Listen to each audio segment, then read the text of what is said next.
A train attack in eastern Ukraine has left at least 50 people dead and at least 300 wounded. Civilians trying to flee the fighting were attacked yet again by the Russian military. And joining us now to discuss what this attack could mean for negotiations is Professor William Muck from North Central College. As always, Professor Muck, thank you for being here.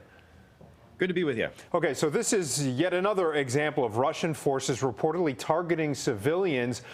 Before we talk about their potential impact on the negotiations themselves, what does this say to you about the status of the conflict itself? Well, I think it's worth emphasizing the point that Russia has embraced a strategy of intentionally targeting civilians. The cruelty is the point.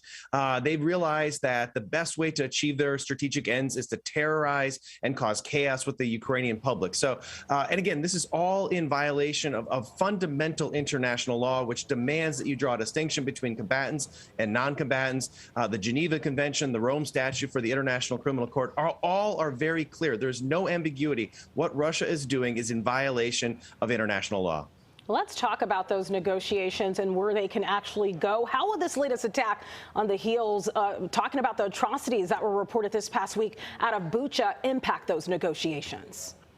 I think they make it much more difficult to come to some kind of solution. If you are Russia, it's clear that the intent is to control territory in eastern Ukraine, to hunker down, to make this as difficult as possible for Ukraine. And if you are Ukraine and you're watching your population being targeted with war crimes, crimes against humanity, potentially even genocide, how can you sit down across the table with Russia? So I think this says negotiations are always going to be difficult, but this escalates it and makes it much more difficult to find a common diplomatic solution. Okay, Russia once again denying this, just like it denied committing what Tia just referred to, those atrocities reported out of Bucha. Do you expect these kinds of attacks to continue in the coming days and weeks? And what could be the impact on the war itself if they do continue?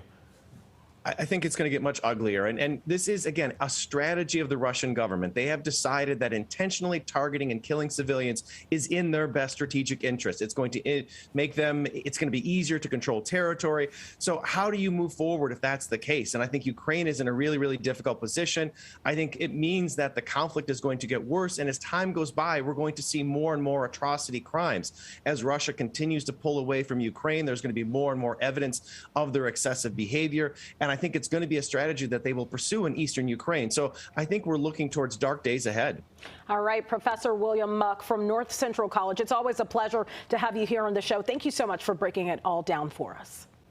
Thank you for having me.